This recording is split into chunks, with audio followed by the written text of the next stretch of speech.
Hello guys, this is Ngati Victor Perez. I'm Ngati Victor Perez from Civil Engineering Department, level 400 student at the Faculty of Engineering and Technology of the University of Boya. Okay, today we are going to talk about structural analysis. And we cannot do analysis without knowing. That's the base, that's the fundamental of structural analysis. You cannot start analyzing structure without knowing the type of support. That's the point that we have to know. Like something normal you should be an habit for. So first of all, we are going to learn the type of support. Here in the first column you have the support. You have three types of support in structural analysis. You have three types of support. So first of all, you have hinge support. We'll start by hinge support. Hinge support. You have hinge support. That's, you can have it like this. That's the hinge support. Have it also like this.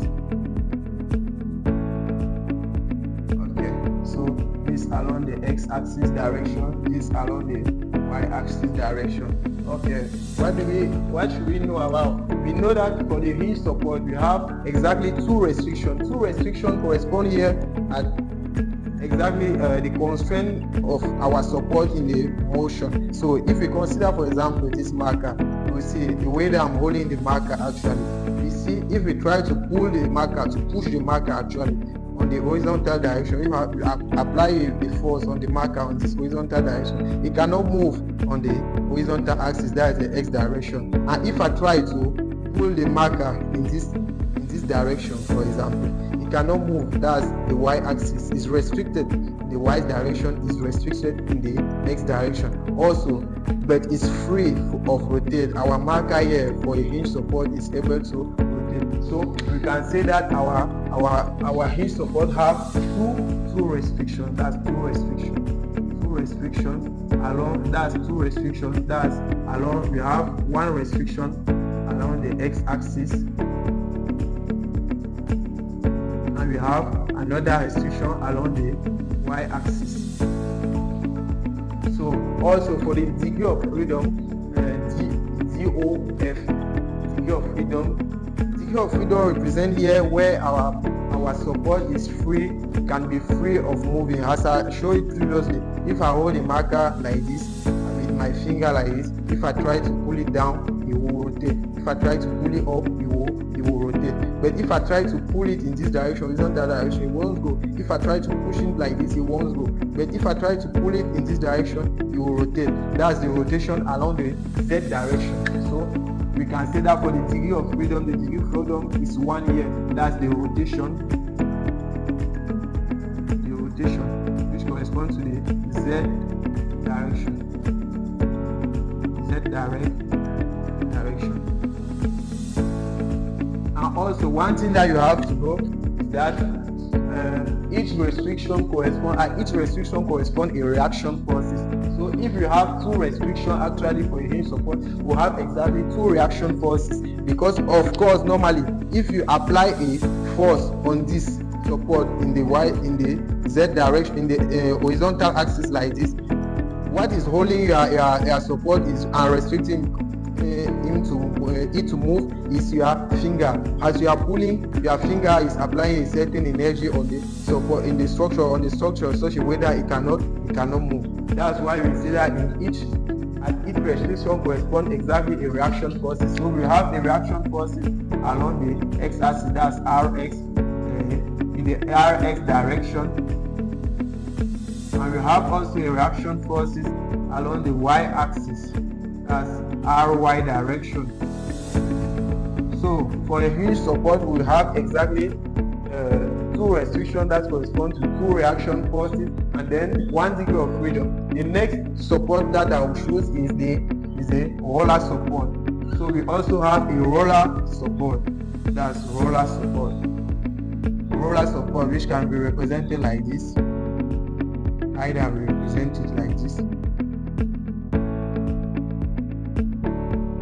That's on the y direction, and then we can also either represent it like this.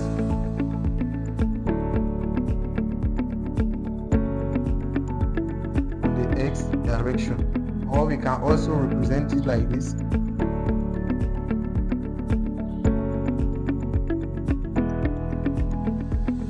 also represent it like this. This become the y direction, this become the x direction. So we have two ways to represent the roller support. So the roller support now, for a roller support, you have restriction. We have how many restrictions? For a roller support, we have only one restriction.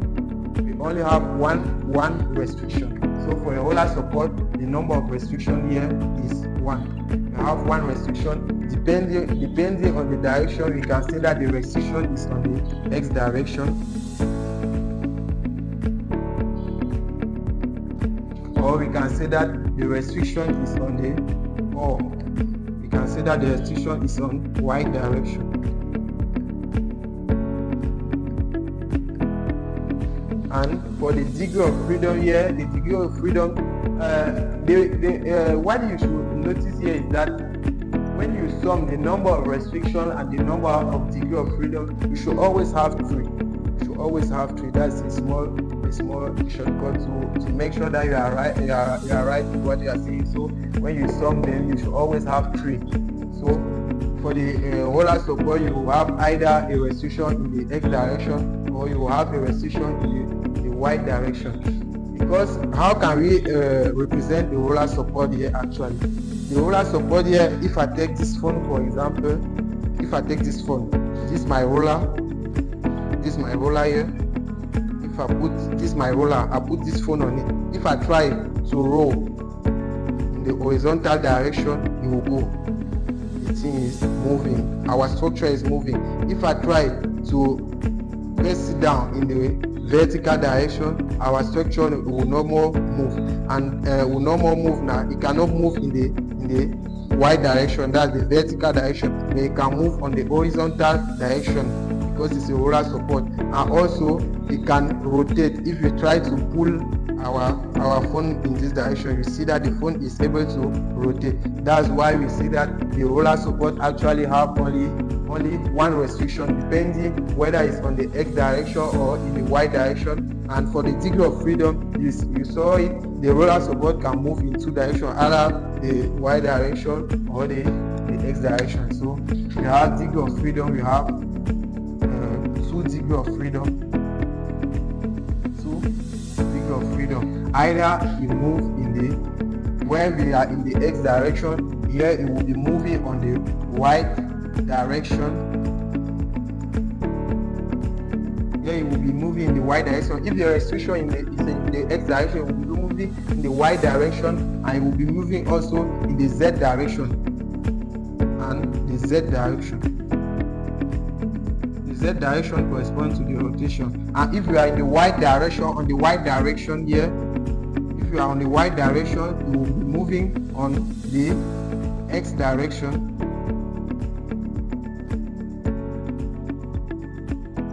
X direction, or it will be moving on the z direction.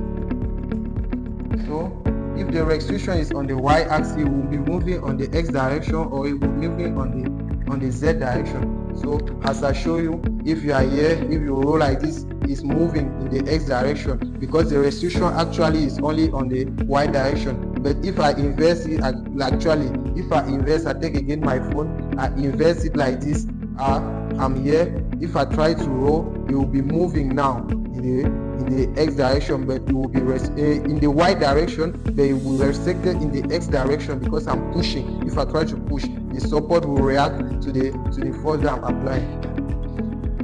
So depending on where the restriction is applied, we have exactly two restrictions. So I should put all here. So if you are in the x direction, we move in the y direction or in the z direction. And now, as I said previously, the number of restrictions corresponds to the number of reaction forces. So since we have only one restriction for roller support, we'll have how many? We'll have 1 reaction forces. 1 reaction forces. That's either the reaction forces will be either on the x direction,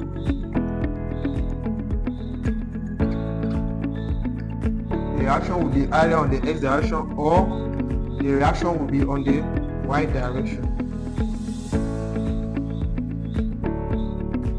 depending depending if you are on the x direction or on the y direction. So if we are restricted on the x direction, we'll have one reaction forces on the x direction. If we are restricted in the y direction, we'll have one reaction forces on the y direction. Sorry for the quality of the marker. And also now we have the last type of support, that's the fixed support. This is the fixed support. This is the last type of support that we will be using in structural analysis. So either we'll represent it like this, that's x direction, or we represent it like this y direction. So the fixed support here represent here we have either on the x direction or on the y direction. So we have exactly 3 restrictions here for the fixed support, because that's how we are going to illustrate it. If I hold but my marker like this, is my structure. If I try to pull my structure down, it will not move. If I try to pull it on the horizontal direction, apply a load like this, I pull it on the horizontal direction, it will not move. If I try to rotate it, it's not rotating. So the marker here, my structure here, which is the marker, cannot move in none of those directions. So that's why we say that the fixed support has exactly three restrictions. So we have 3 restrictions on the x direction,